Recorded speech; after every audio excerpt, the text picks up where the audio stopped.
Eu acho que realmente devemos pautar também o estudo nos argumentos científicos, como bem falou aqui o nosso representante da Unidoc, que tem a orientação, né, contra a legalização no mundo todo, inclusive a orientação da ONU, e aparece com a nota oficial contra a legalização, ou pelo menos a regulamentação que está realizada no Uruguai.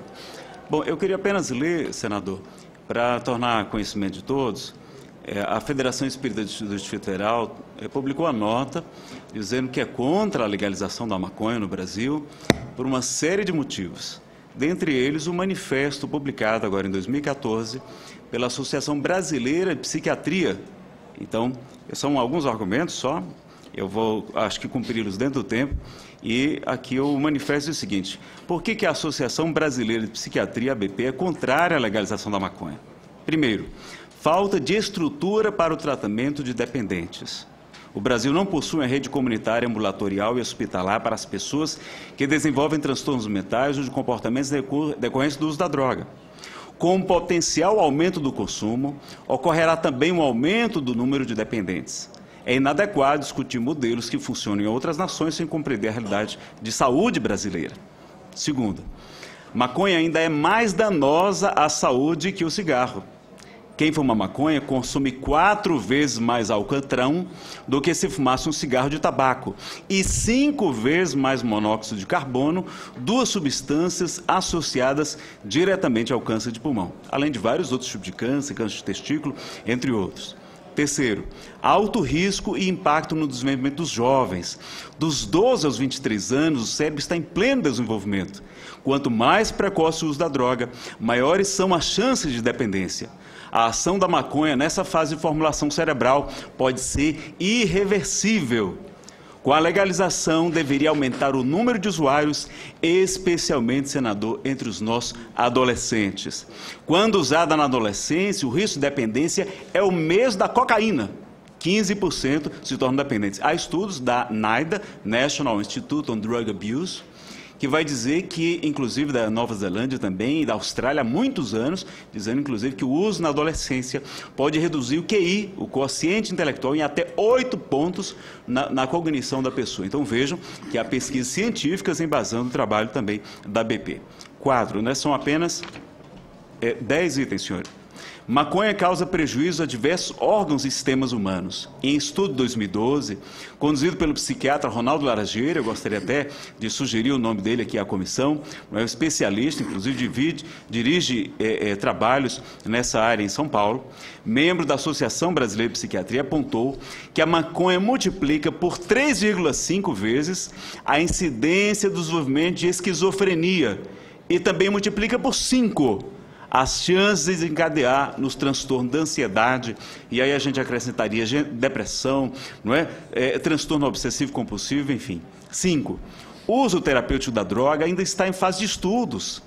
E hoje há normas legais no Brasil referentes ao uso experimental de qualquer nova substância terapêutica, inclusive citado na audiência pública passada pelo promotor, não é? Pelo promotor de justiça. Há legislação que permite a pesquisa de qualquer substância para o uso, inclusive do uso de derivados da cannabis, que não é a maconha que é terapêutica, é o canabidiol, não é? É o próprio THC, mas desde que utilizado, e não há consistência, não há nenhuma evidência científica com relação à maconha fumada, mas ela utilizada como óleo, como comprimidos ou até aspirada como vaporizador, não é? 6º, não impacta na diminuição da violência, que é que o coronel falou aqui, e a gente acha que sim. Mas olha como realmente não acaba com o tráfico de drogas, o que ela vai? Nem com o crime organizado. A legalização da maconha não é o caminho para diminuir a violência. As leis e as proibições não eliminam totalmente os crimes, mas diminuem sua incidência e o número de vítimas. Os países que endureceram as leis contra as drogas foram os que mais reduziram o número de dependentes e a violência. Assim na China, em Cuba, nos Estados Unidos e na Suécia, para citar alguns exemplos.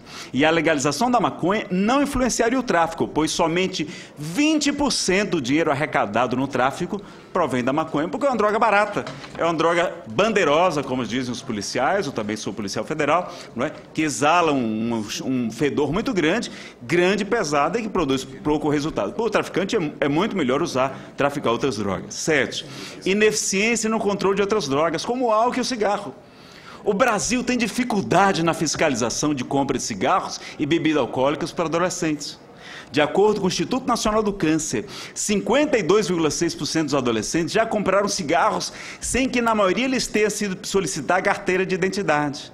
Quadro similar, aliás, pesquisa mostrando que 83,5% dos jovens conseguiram comprar bebida alcoólica dizendo que era para seu consumo, não da sua família, não é? E ninguém lhe proibiu por isso aqui no Brasil. Vejam como nós não temos estrutura nem de internamento, nem de fiscalização, muito menos agora para mais uma droga lista. Além do mais, a legalização da maconha aumentará o número de acidentes e mortes no trânsito, segundo os instrutores Max Asbridge, Jill Hayden e Jennifer Cartwright, lá no estado do Colorado, vou só acrescentar, onde foi legalizado o uso chamado recreativo, porque eu não vejo como recreação isso, mas o número de acidentes automobilísticos aumentou muito.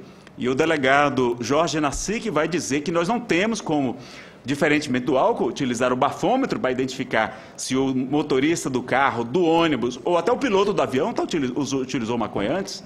Se ele também, no Brasil nós temos também um absurdo, que é o direito de não se produzir prova contra si mesmo. Então, a pessoa não vai se submeter a nenhum exame e vai, simplesmente depois, ter dificuldade de se provar isso. 8.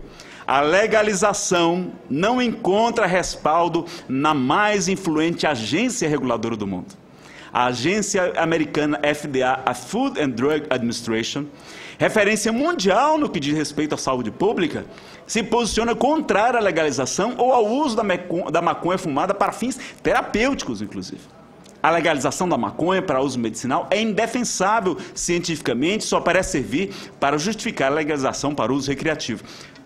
Em São Francisco, Estados Unidos, repórteres foram lá, jovens com dores nas costas vão ao médico, em 5 minutos conseguem a carteira e vão comprar maconha para simplesmente dores nas costas. Imagine a banalização que chegou, lamentavelmente, em São Francisco. E por último, senhor, tem mais um, 9.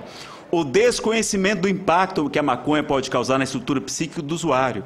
A droga, quando fumada, piora todos os quadros psiquiátricos, que já atingem até 25% da população, como depressão, ansiedade e o transtorno afetivo bipolar, a bipolaridade. A maconha pode desencadear crises graves, mudando a história natural de doentes que poderiam viver incólumes a riscos transmitidos geneticamente. E por fim, a maioria dos brasileiros é contra a legalização. Recente levantamento nacional do Lenad, em 2012, mostrou que 75% dos entrevistados se disseram contrários à legalização da maconha. Pesquisa ainda mais recente, maio de 2014, do Instituto GERP, atesta que 69% dos moradores do estado do Rio de Janeiro, que é o estado mais liberal do Brasil, tem mais questões relacionadas à maconha, também são contra a legalização dessa droga, que nós sabemos então dos seus danos e suas dificuldades. Nós sabemos, senhores, da destruição dos vínculos familiares, da deserção das escolas. A pessoa perde completamente os vínculos que lhe estimulam a manter a vida, a buscar seus objetivos, e como isso facilita, então, a que ela entre em outras faixas de crimes, de deserção, de desemprego e desinteresse político, sexual, familiar, profissional, até esportivo, por conta do uso da maconha. Então, eu queria, meus senhores, esse manifesto está disponível na internet da Associação Brasileira de Psiquiatria, e eu gostaria que todos tivessem conhecimento, vou deixar uma cópia com o seu assessor, para que também a mesa tome conhecimento desse manifesto da ABPP. Muito obrigado, senhores.